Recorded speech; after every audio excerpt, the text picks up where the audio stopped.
High বন্ধুরা, good morning. তোমরা সবাই কেমন আছো? আশা করছি সকলে খুব ভালো আছো, আমিও ভালো আছি। জানো তো আমরা হাউসওয়াইফ, আমাদের সকালটা শুরু হয় ঝাড়ু আর খুন্তি নিয়ে। কিন্তু আজকে আমি ব্রাশ আর কলগেট নিয়ে শুরু করেছি, তোমাদের সামনে বুঝতেই পারছো। তারপর জানলাটা খুললাম আর কি ঘুম থেকে ওঠার পর। ভীষণ সুন্দর লাগছিলো, ভীষণই সুন্দর লাগছিলো। যেহেতু আজকে বৃষ্টি নেই, বৃষ্টি থাকলে ওয়েদার একদম বাজে লাগে। যেহেতু আজকে বৃষ্টি ছিল না, ভীষণ ভালো ছিল ওয়েদার। তারপর সকাল সকাল চা করে নিলাম, চা খেয়ে একটু এনার্জি করে কারণ সারাদিন কাজ করতে হবে, তো রান্নাবান্না করতে হবে, মেয়ে সামলাতে হবে, সবই করতে হবে, তাই না? তারপর সকালবেলা আমি করেছি একটা আঁকাজ। বোন পড়াচ্ছিল, বোন মানে মনাকে পড়াচ্ছিল আর কি বোন আলতা, আর সেটা আমি দেখতে গিয়ে পুরোটা ঢেলে দিয়েছি। কী করবো বলো?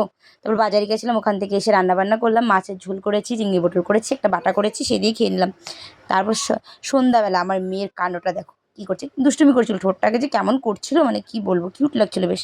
তারপর বাবা নিয়ে আসলো মোমো, সেটা খেয়ে নিলাম। আর তোমাদের কেমন লাগছে সেটাই দেখো একবার, কি লোভনীয় লাগছে দেখতে, আমার ভীষণ এখনও জিভে জল আসছে। মোমো ভীষণ ভালো খাই আমি যেহেতু। তারপর মা করেছিল তালের বড়া, সেটাই খেয়েছি।